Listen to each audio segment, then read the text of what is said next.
Something's brewing in Las Vegas, and it might just shake up the Raiders' entire offense.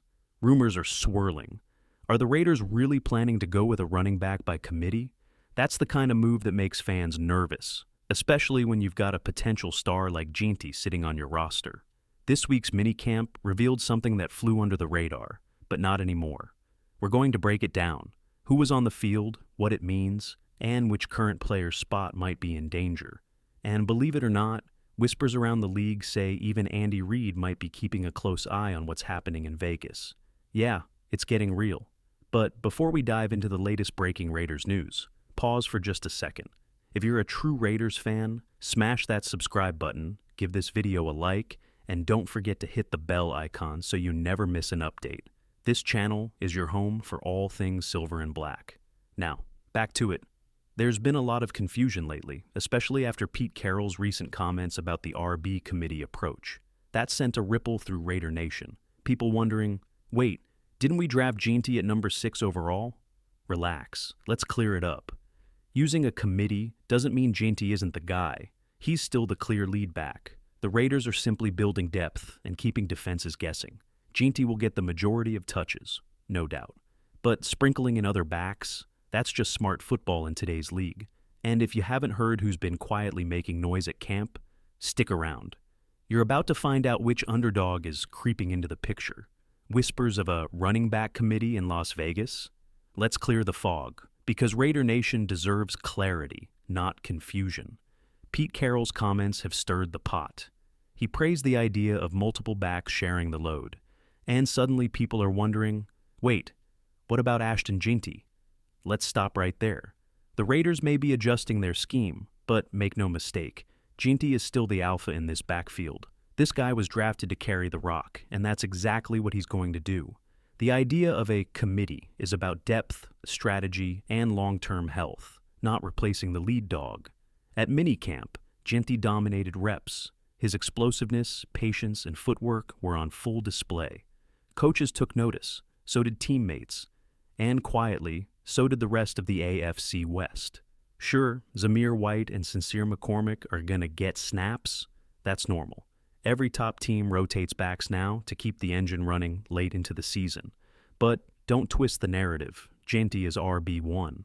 Let's look at the numbers for perspective. When Pete Carroll coached the Seahawks, they averaged about 28 rushes per game over his tenure. When he had a true workhorse, like Marshawn Lynch, that back got the bulk of those carries. Same story in Vegas. If the Raiders stick to a similar volume, say 28 carries a game, Ginty is likely to handle at least 18 to 20 of them. That's nearly 70% of the load. The rest, change of pace runs, red zone packages, or to spell Ginty when he's resting.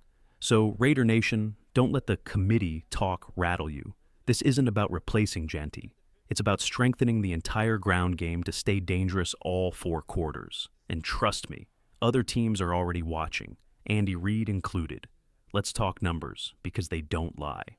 When people hear running back committee, they panic. But if Ashton Ginty gets 19 of the Raiders' 28 projected rushing attempts per game, that's about 67% of the workload.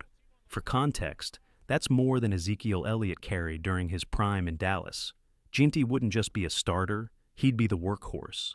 Now consider this.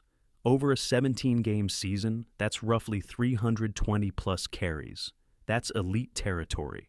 It shows that while the Raiders might rotate back situationally, Ginty's role is clearly front and center.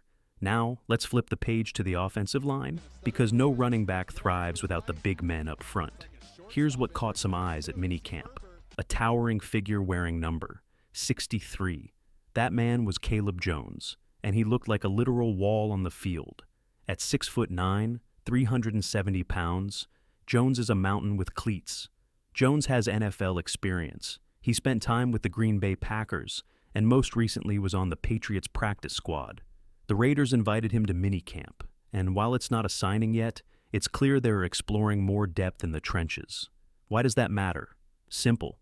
The Raiders are signaling they want more power, more protection, and more competition at the line of scrimmage.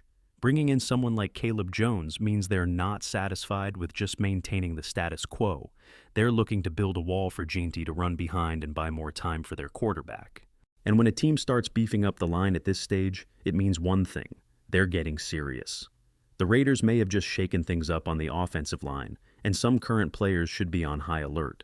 At minicamp, the Silver and Black gave a look to Caleb Jones, a towering offensive tackle with a frame you can't ignore. Standing at 6 feet 9 inches and weighing 370 pounds, Jones isn't just big, he's colossal. Raiders fans know names like Colton Miller and Dalton Wagner, but Jones makes even those giants look small. But who exactly is this massive man? Jones went undrafted out of Indiana in 2022, where he was a 3-year starter. While he hasn't taken a regular season snap yet in the NFL, he's spent time with both the Green Bay Packers and the New England Patriots practice squad.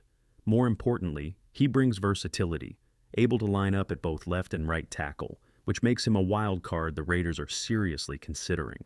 And let's be honest, teams don't invite a 370-pound tackle to camp unless they're testing the waters to upgrade depth or push someone out. So, who should be nervous? 3 names come to mind: Justin Herron, Dalton Wagner, Jackson Barton. These are the guys on the bubble. They're fringe players with similar builds. And if Jones shows even decent footwork in training, he could leapfrog them purely on potential. Yes, Jones needs technical refinement. Scouts have flagged issues with his balance, foot speed, and blocking angles. But in the NFL, you can teach technique. You can't teach 6 feet 9 inches, 370 pounds. Bottom line, Jones is a project, but one that might be worth keeping on the 53-man roster. His arrival signals that the Raiders are still hunting for dominance in the trenches, and no job is safe. Let's talk about something that's making noise behind the scenes, something you won't see in the headlines, but it speaks volumes.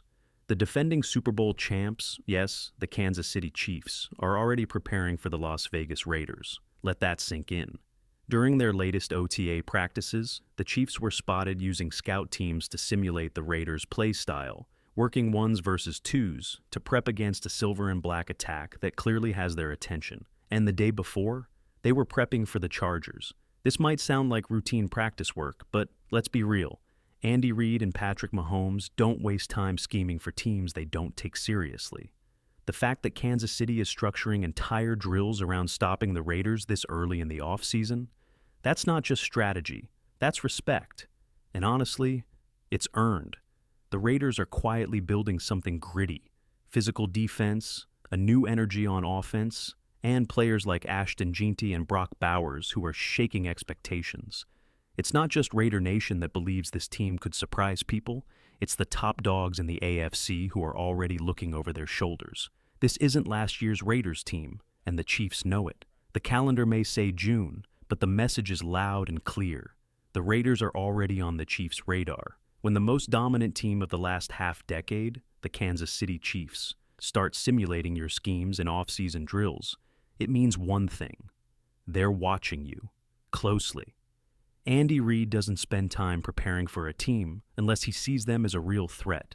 And if the Chiefs are already laying groundwork for how to stop the Raiders in June, it speaks volumes. They know something's brewing in Las Vegas, something that could shake the AFC West.